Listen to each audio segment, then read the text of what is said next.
కర్ణాటక రాజకీయాల్లో గత కొంతకాలంగా సాగుతున్న ఉత్కంఠకు తెరపడింది. జూన్ 3న ఆ రాష్ట్ర 25వ సీఎంగా డీకే శివకుమార్ ప్రమాణ స్వీకారం చేయబోతుండడం దక్షిణాది రాజకీయాల్లో అత్యంత ప్రాధాన్యత సంతరించుకుంది. ప్రమాణ స్వీకార వేడుకను బెంగళూరులో అత్యంత వైభవంగా నిర్వహించేందుకు ఏర్పాట్లు జరుగుతున్నాయి. ప్రమాణ స్వీకార వేదికగా లోక్ భవన్ గ్లాస్ హౌస్, చారిత్రాత్మక విధాన సౌధ గ్రౌండ్ స్టెప్స్ ను ఎంపిక చేసే పనిలో ఉంది యంత్రాంగం. ఈ కార్యక్రమానికి కాంగ్రెస్ జాతీయ శ్రేణులు భారీగా తరలి రానున్నాయి. పార్టీ సీనియర్ నేతలతో పాటు రాహుల్ గాంధీ, ప్రియాంక గాంధీలు ఈ వేడుకకు ప్రత్యేక అతిథులుగా హాజరయ్యే అవకాశం ఉంది. రాబోయే ఎన్నికలు, రాష్ట్ర పరిపాలనను దృష్టిలో ఉంచుకుని హైకమాండ్ తీసుకున్న ఈ వ్యూహాత్మక నిర్ణయం కర్ణాటకలో ఎలాంటి రాజకీయ మార్పులకు శ్రీకారం చుడుతుందనేది ఆసక్తిగా మారింది.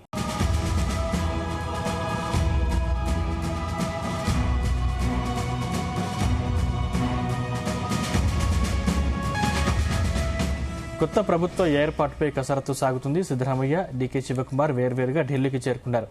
మంత్రివర్గంలో తమ అనుచర వర్గానికి చోటు కోసం ప్రయత్నాలు ముమ్మరం చేశారు. సాయంత్రం 4 గంటలకు బెంగళూరు విధానసౌధలో ఆపద్ధర్మ ముఖ్యమంత్రి సిద్దరామయ్య అధ్యక్షతన కాంగ్రెస్ శాసనసభ పక్ష సమావేశం జరగనుంది. కాంగ్రెస్ ఎమ్మెల్యేలతో పాటు కర్ణాటక పీసీసీ అధ్యక్షుడు డీకే శివకుమార్, ఏఐసీసీ ప్రధాన కార్యదర్శి రణ్దీప్ సింగ్ సుర్జేవాలా తదితరులు పాల్గొంటారు. కాంగ్రెస్ అధిష్టానం సూచన మేరకు డీకే శివకుమార్ ను సీఎల్పీ నేతగా ఎన్నుకోనున్నట్లు సమాచారం.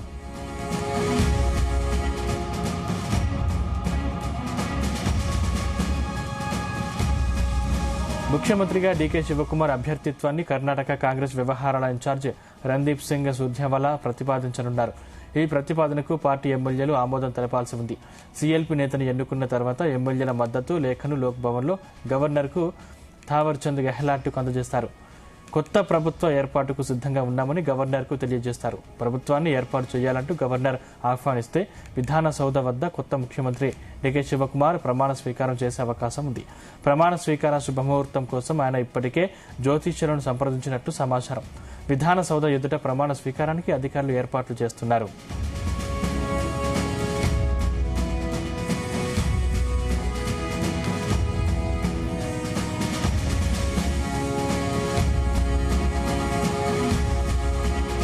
ముఖ్యమంత్రి పదవికి రాజీనామా చేసిన అనంతరం సిద్దరామయ్య ఢిల్లీకి చేరుకున్నారు.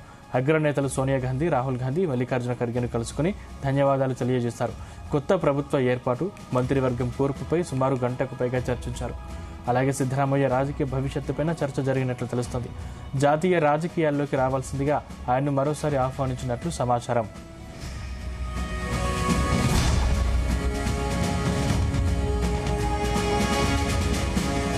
ఈ సందర్భంగా సిద్దరామయ్య వెంట ఆయన కుమారుడు యతీంద్ర, సీనియర్ మంత్రి కేజే జార్ట్ కూడా ఉన్నారు. ముఖ్యమంత్రిగా ఇప్పటి వరకు తనకు అవకాశం కల్పించినందుకు, సహకరించినందుకు అధిష్టానం పెద్దలకు సిద్దరామయ్య కృతజ్ఞతలు తెలిపారు.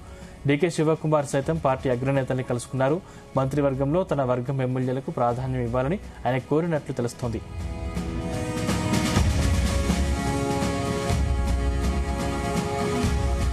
కొత్తగా ఏర్పడనున్న మంత్రివర్గంలో చోటు కోసం కాంగ్రెస్ ఎమ్మెల్యేలు లాబింగ్ ప్రారంభించారు. చాలా మంది ఎమ్మెల్యేలు ఢిల్లీకి చేరుకుని అదృష్టాన్ని పరీక్షించుకుంటున్నారు. కాబోయే ముఖ్యమంత్రి డీకే శివకుమార్, ఆపద్ధర్మ ముఖ్యమంత్రి సిద్దరామయ్య హైకమాండ్తో మంత్రివర్గ కూర్పుపై సంప్రదింపులు జరుపుతున్నారు. 1-2 రోజుల్లో మంత్రుల జాబితా విడుదలయ్యే అవకాశం ఉంది.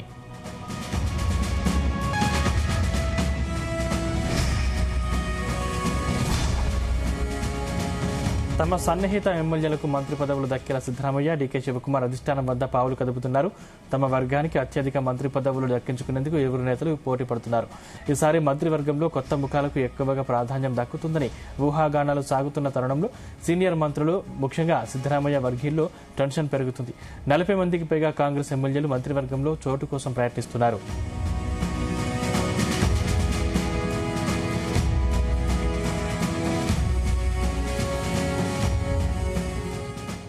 డీకే శివకుమార్ ఎక్స్లో సిద్దరామయ్యపై పొగడ్తల వర్షం కురిపించారు.